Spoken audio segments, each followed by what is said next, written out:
Entendi. Tá certo, Andréia. Vamos também, vamos participar. Bom dia, professor Ladislau Dalbor. Como vai? Bom dia, Denise. Bom dia, Andréa. Bom dia, Obrigada professor. por atender o nosso convite. Professor Ladislau Dalbor, reconhecido mundialmente por sua argucidade nas críticas econômicas e que já ocupou tantos postos internacionais. É autor do livro Resgatar a Função Social da Economia, uma questão de dignidade humana. Hoje, professor, nós amanhecemos com essa novidade, né? Trump, o que já era mais ou menos esperado, é o novo presidente dos Estados Unidos. De que maneira isso nos afeta economicamente? Você sabe que quando eu olhava a pauta da Kamala Harris para a parte internacional, não me deixava muito mais otimista do que a pauta do Trump. Quer dizer, claro que temos uma deformação mental, nós temos uma tragédia pela frente, certo? Mas o problema é mais estrutural, né? Quer dizer, tem uma dimensão que é da personalidade do Trump, mas é só acompanhar, tá? O Erdogan na Turquia, o Orbán na Hungria, o novo pessoal na Suécia, a força da Marine Le Pen na França. Você tem o Brexit absurdo, né? Tem, enfim, é só olhar pelo mundo afora a subida. Nós temos, assim, uma convergência de dramas, né? Em particular, por trás de tudo isso, tem a desigualdade. A desigualdade está atingindo níveis absolutamente surrealistas. Pra vocês terem uma ideia, se eu pego a riqueza do planeta hoje, né, o 1%, 1% lá em cima, tá? A riqueza deles é da ordem de 250 trilhões de dólares. O PIB mundial é 110 trilhões. A riqueza deles é 250 trilhões, riqueza acumulada, né, do 1%. A metade mais pobre da população mundial, 4 bilhões de pessoas. A riqueza deles, somada, 5 trilhões. 1%, 250 trilhões. Os 4 bilhões da base da sociedade mundial, 5 trilhões. Você pode fazer o exercício seguinte: se você tira 2% lá do 1% lá de cima, 2%, né, das 5 trilhões, você dobra a riqueza da base da sociedade. Então, de certa maneira, a desigualdade progrediu e continua progredindo de maneira tão dramática que você tem, em inúmeros países, você tem uma situação, um sentimento de desespero, né? Saiu o livro A Geração Ansiosa agora, enfim, tem sabe, as pessoas se sentem perdidas. E são pessoas perdidas que estão conscientes do drama. Eu, por exemplo, trabalhei 7 anos na África, trabalhei em certas regiões onde a pessoa estava lá perdida no interior, não está sabendo de nada. Hoje, qualquer lugar, qualquer pessoa, por mais perdido que seja o território, ela está sabendo que poderia ter um hospital decente para o moleque, que podia ter uma escola decente, que podia, sabe, podia ter alimento. Quando você pega 800 milhões de pessoas passando fome, dessas cerca de 200 milhões de crianças, sabe o que é os pais olhar para os moleques passando fome? Esse é o nível, tá? O que a gente produz de alimento no mundo dá para 12 bilhões de pessoas, segundo a FAO. Nós temos 800 milhões de pessoas passando fome. Você pega o Brasil. No Brasil, a gente escapou por pouco do Bolsonaro. Certo? Não é grande mudança. Tem a personalidade do Lula, que é absolutamente excepcional. Mas pensa o seguinte: o Brasil, só de grãos, na última safra, produziu o equivalente a 4 quilos por pessoa por dia, só de grãos, sem falar dos tubérculos, frutos, etc. Tá? E temos aí milhões de pessoas passando fome. Eu passo aqui no centro da cidade de São Paulo, a cidade mais rica da América Latina, a quantidade de gente dormindo nas ruas. A Emília Maricato estima que é entre 60 e 80 mil pessoas. Está me entendendo? Quer dizer, tem um drama que está se generalizando e as pessoas, no desespero, elas vão votar no quem traz mais alimento para a raiva deles. Não é programa político, não é esse é de direita, esse de esquerda. Na realidade, é oportunismo puro e demagogo, gente. É só olhar pelo mundo. Tá? Demagogo sempre vai ter a vontade. O problema não é o demagogo, o problema não é o Trump. O problema são as forças que levaram ele ao poder. Por trás de um Bolsonaro, que é um babaca com seus discursos, coisa assim, mas é bom, ele mobiliza o ódio, então tem o pessoal, pega o agroapoio, um conjunto de grandes corporações internacionais, como apoiaram os Estados Unidos. Votaram com ódio e ressentimento. Exatamente. Você navega na frustração das pessoas e você aprofunda essa frustração. Você sabe, eu vejo com imensa preocupação o que está ocorrendo, certo? E eu não sou assim de dramatizar, mas eu lembro de conversas minhas com meu pai. Meu pai era engenheiro, tá, na Polônia. Nos anos 30, quando ele nasceu em 1900, então, quando entra Hitler, ele tem 33 anos, um engenheiro informado, e eu perguntei para ele, vem cá, e isso quando estava subindo o nazismo na Alemanha, como é que vocês se sentiam? Ele diz, olha, a gente olhava o jornal como elege o Hitler, olhava no outro dia o que eles estão inventando, por que vão matar isso, por que vão fazer aquilo. Quer dizer, quando você pega as falas do Trump, você não está longe disso, tá? Os absurdos que você ouve. Ou seja, esse sentimento do meu pai, abrir o jornal e dizer o que eles vão inventar, é um pouco um sentimento que se repete, porque nós tivemos, naquela época, uma geração de fascismos, né? Na Espanha, na Itália, enfim, na Alemanha, etc. Hoje está se gerando, tínhamos no Japão também, né? Hoje isso está se repetindo de maneira muito ampla no planeta. E o que a gente tem que olhar por trás desses babacas surrealistas, né, que a gente elege, a gente tem que olhar quem está dando apoio, né, e quais são as causas estruturais por trás. Né? Tem o eixo central, que é a desigualdade. Essa desigualdade gera uma massa de gente frustrada, de gente que está querendo escutar alguém berrar. Entende? Agora, isso aqui é, evidentemente, o conjunto do chamado terceiro mundo, que está numa situação dramática. Né? Saiu agora um relatório, são 140 países menos desenvolvidos, digamos assim, no planeta, 41% do orçamento desses países é para pagar dívidas externas. O que eles gastam com dívida externa é 3, 4 vezes o que investe em educação, saúde, coisa do gênero. Isso que tem gente em situação desesperada.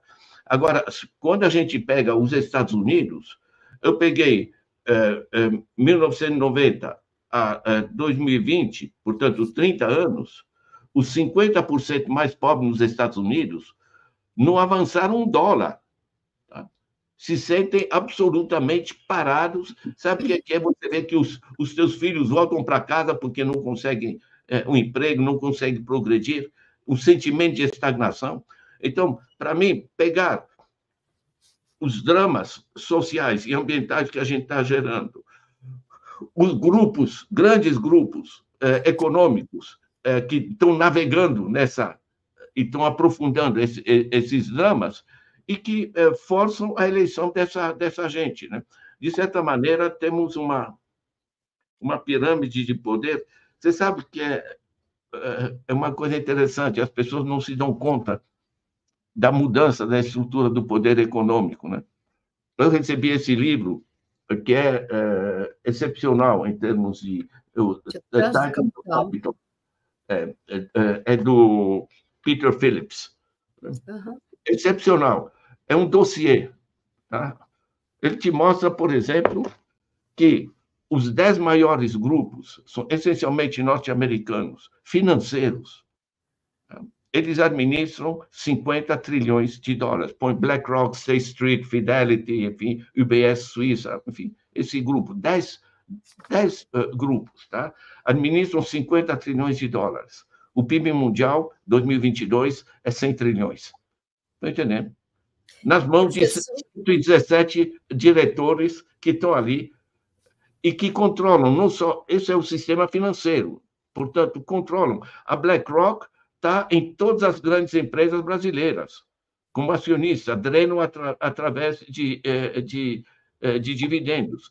Mas esse grupo de 10, que são financeiros, eles são controladores, também acionistas de Facebook, Meta, né? Da Google, da Microsoft, da Amazon, enfim, do chamado GAFAM, dos grupos da comunicação. Então, entre o sistema financeiro e os grupos de comunicação, você tem uma osmose que se forma, certo? E uma capacidade de controle planetário e de extração de recursos a nível mundial absolutamente excepcional. Eu tenho os dados recentes da União des Banques Suisses, né? Eu dei esse exemplo dos 250 trilhões do pessoal do 1% de cima. Isso é uma pirâmide de poder, tá? E nessa pirâmide de poder, se você não tem democracia econômica, você não tem como ter democracia política. Está gerando... O que eu estou tentando trazer, basicamente, é o seguinte, não é escolheram mal, escolheram Trump, é uma deformação estrutural. O sistema de poder se deslocou no nível planetário. Professor, você quer fazer pergunta, Andréa? Eu ia encaminhar aqui. Depois eu trago aqui o comentário do pessoal. Pode fazer. Professor, essa constatação do seu pai aos 33 anos, né, que haveria de vir alguma coisa muito nefasta, o presidente Lula verbalizou para a Rádio França. E agora, a despeito dele ter se apressado em cumprimentar o presidente Trump, o senhor acha que pode vir represálias econômicas para o Brasil por conta da fala do Lula? Não, de maneira alguma. Ele pega Brasil e tantos outros países, ele chama de shit countries, né? Países de merda. Isso publicamente. Tá? Não está nem aí. Né? Ele vai querer maximizar a exploração, certo? Se constata que o Brasil está exportando alguma coisa mais sofisticada para os Estados Unidos, vai lascar tarifas que impeçam, vai reforçar a exploração financeira. Pense bem, tá? A BlackRock administra 10 trilhões. Tá? O orçamento do Biden é 6 trilhões. O orçamento federal dos Estados Unidos é 6 trilhões. O Larry Fink, da BlackRock, administra 10 trilhões. Tá? Para você ter ordem de grandeza. Tá? A BlackRock, tá? Eu tenho, para vocês terem a dimensão, eu tenho uma faxineira que vem aqui uma vez por semana. Eu passo para a conta dela R$300 pela diária. Ela tem problema de saúde, ela entrou na Notre Dame. A Notre Dame não entende nada de saúde, ela subcontrata sistema de saúde, é um grupo financeiro. Eu entrei na estrutura da Notre Dame por curiosidade. Quem eu encontro no controle? A BlackRock. Está me entendendo? O dinheiro hoje é material. Quando eu passo na fronteira, aqui estava vindo de Angola, o pessoal queria saber se eu não tenho mais de $5.000 na mala. O dinheiro se transfere aos bilhões simplesmente com Enter.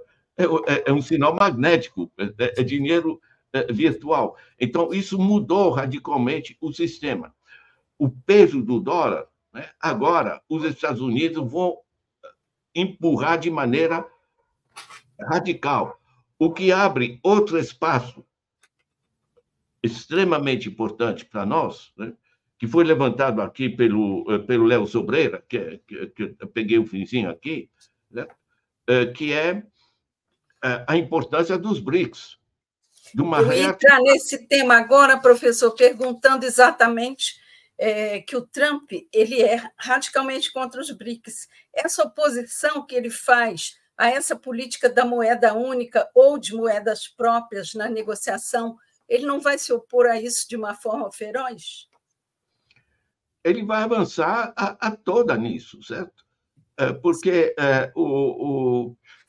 a Índia está comprando petróleo da Rússia, pagando em rublos, você tem a China está fazendo comércio com Rússia e outros com moedas locais. Para que a gente tem que pagar imposto para cada transação internacional? Isso aqui era 1944, tá? Isso. É Bretton Woods. A ONU tinha 53 países, certo? Hoje são 193. Quer dizer, nós não temos governo mundial. A economia se mundializou, em particular com essa moeda virtual, certo? Agora, nós não temos governo mundial, certo? E temos a zona que temos em termos de desigualdade, em termos de tragédias ambientais por toda parte, certo? E não tem capacidade de articulação desses problemas, dos desafios globais. Então, os Estados Unidos e o pessoal que está por trás do Trump, né, eles estão a fundo. Pega o Charles Koch, o conjunto do Koch Industries, os grandes grupos, né, que empurraram, né, o babaca com seus discursos, com suas coisas de pessoas comendo gatos e todas essas coisas, não é ele, certo? Por trás tem essa gigantesca força e esse pessoal vai estar empurrando justamente o peso do dólar às intervenções militares, porque eles se sentem o seguinte: no vazio planetário, eles se sentem como quem pode ocupar o espaço de governo mundial. Entende? USA / World Power, né? É um espaço de vazio, certo? Que está sendo ocupado com extrema rapidez, e eles estão empurrando os conflitos regionais, certo? São conflitos criados pelos Estados Unidos. Veja a Ucrânia, veja Israel, veja como estão brincando com a ilha de Taiwan ali, cutucando a China.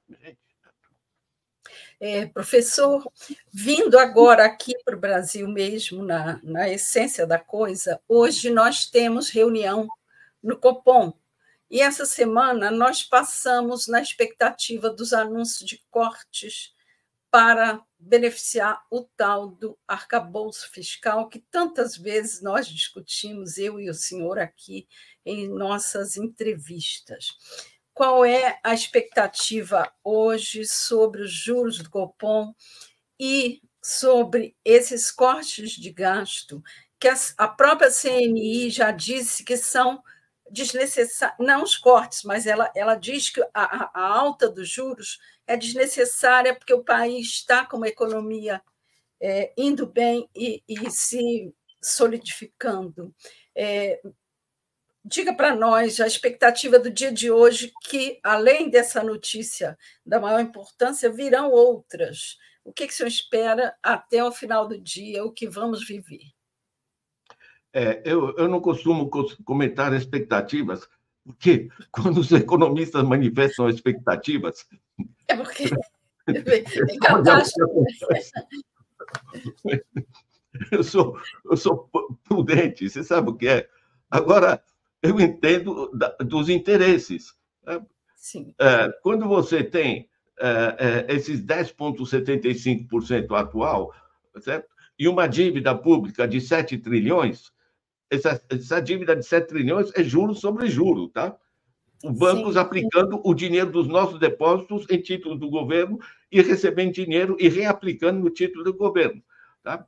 Este ano, 2024, nós devemos transferir para os grandes grupos financeiros nacionais e internacionais, Faria Lima, BlackRock, State Street, etc., nós devemos transferir cerca de 800 bi, só de juros, sem eles precisarem produzir nada. Tá? 800 bi. Só lembrando, né, o orçamento federal da saúde, para um país de 210 milhões, é 320 bi. Aqui, só através da taxa Selic, 800 bi. Agora, acrescente o endividamento das famílias. Taxa de juros média, está aqui os dados do Banco Central, 51%. Tá? Na Europa é 4% ao ano, na China é 4% ao ano, aqui 51%. Certo? É R$1 trilhão. Tá? Só de juros que as famílias, em vez das famílias fazerem compras e dinamizar a demanda, dinamizar a atividade econômica, não, estão pagando juros. Certo? Pega 800 bi, mais 1 trilhão das famílias, mais 300 bilhões de crédito de pessoa jurídica, 21% os juros. Tá? Na Europa é 2,5%, 3%. Aqui, 21%. Tá? E apresentam ao mês, né, para parecer pequenininho, o que é outra fraude. Né? Quer dizer, se você soma essas várias porcentagens que estão tirando, tá? Em particular, a extração de dividendos. Né? Por exemplo, por que a BlackRock está em praticamente todos os nossos planos de saúde? Né? Porque parte do que a gente paga no plano de saúde, eles drenam como dividendos. Impedem a empresa de reinvestir na saúde, mas drenam como dividendos. Quando você soma isso, ordem de grandeza, Denise e Andréa, isso representa 25%, por baixo, 25% do PIB esterilizado. Tá? 25% do PIB, todo esse dinheiro podia ser investido em infraestrutura, em ciência e tecnologia, em saúde, educação, etc. Né? Ou seja, não precisava fazer esse corte que o Haddad quer.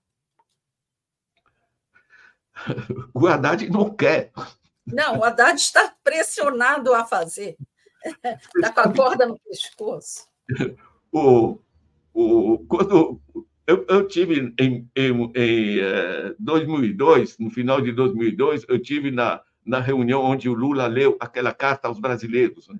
Sim. Ia respeitar os contratos, ou seja, não ia mexer na bandidagem dos bancos, né? na agiotagem generalizada que a gente tem aqui, sim, financeira. Certo? Ali já estava num terno muito estreito, mas tinha um pouquinho de espaço de movimento.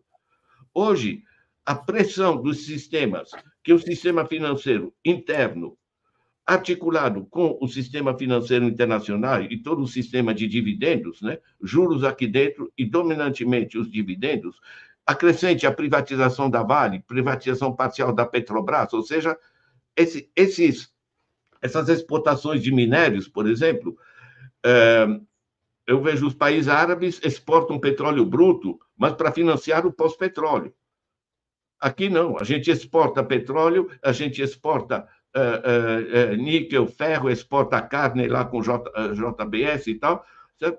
Tudo isso aqui gera dramas ambientais, gera pouquíssimo emprego, certo? E gera imensos dividendos para os grandes grupos. Quer dizer, o país, com pouco que o Lula consegue e o Haddad conseguem transferir para a base da sociedade, dinamizou esse pouco que permitiu um crescimento de 3%, que já é significativo. Fez um cenário positivo. Né? Só que o que está crescendo essencialmente é exportação de bens primários e os lucros financeiros. Né? E nós temos que avançar muito mais no bem-estar. De certa maneira, a deformação, nesse caso, não é só brasileira. Tá? O dinheiro está servindo para enriquecer esse topo, esse 1%, certo?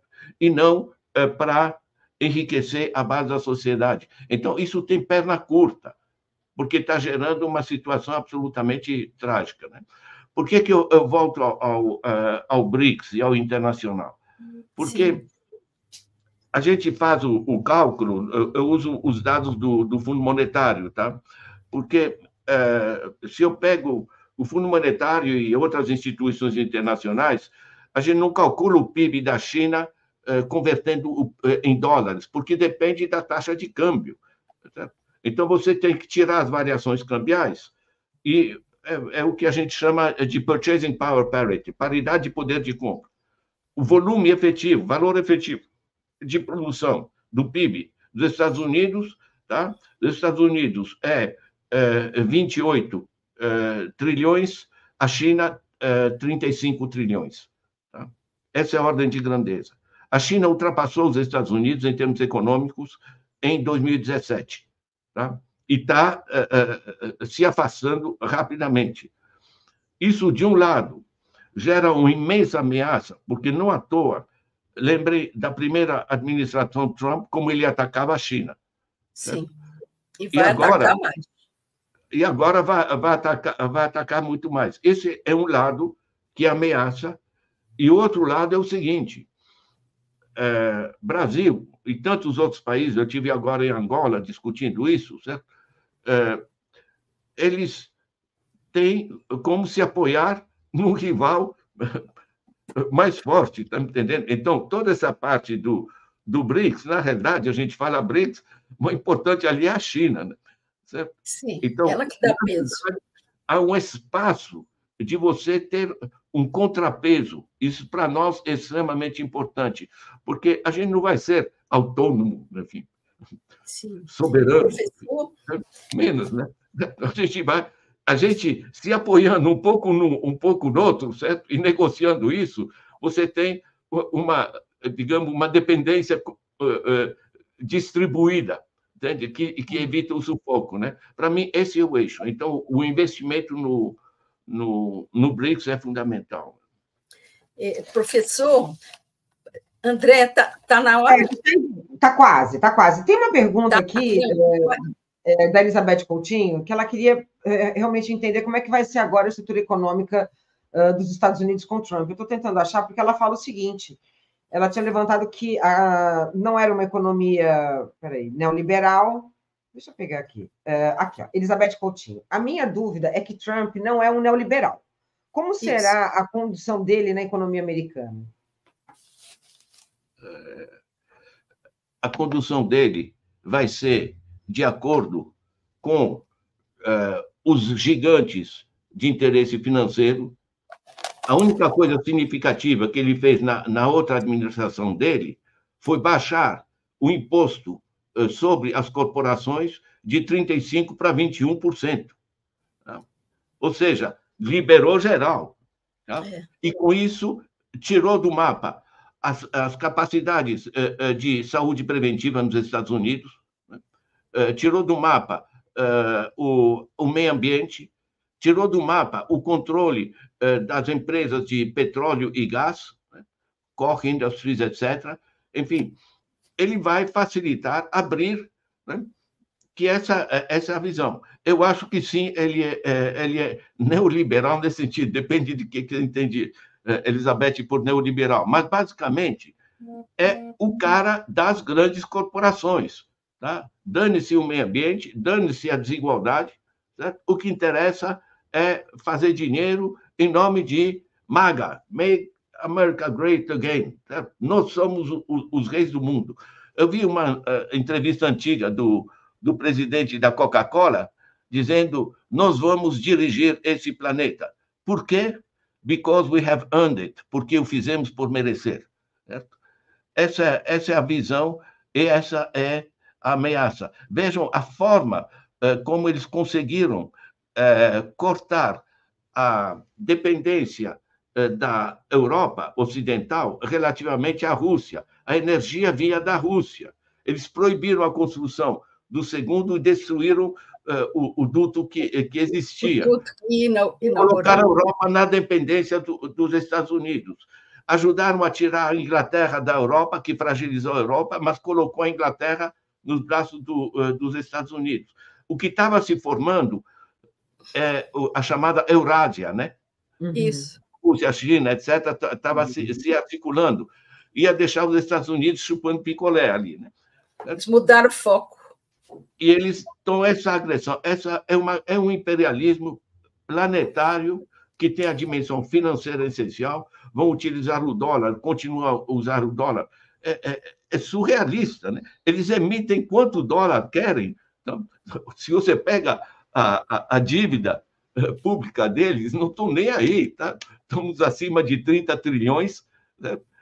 Estão remunerando com mais de $1 trilhão os acionistas, a mesma coisa da nossa taxa Selic, só que lá é mais modesto, digamos, em termos de taxa de juros. Aqui é mais escandaloso, certo?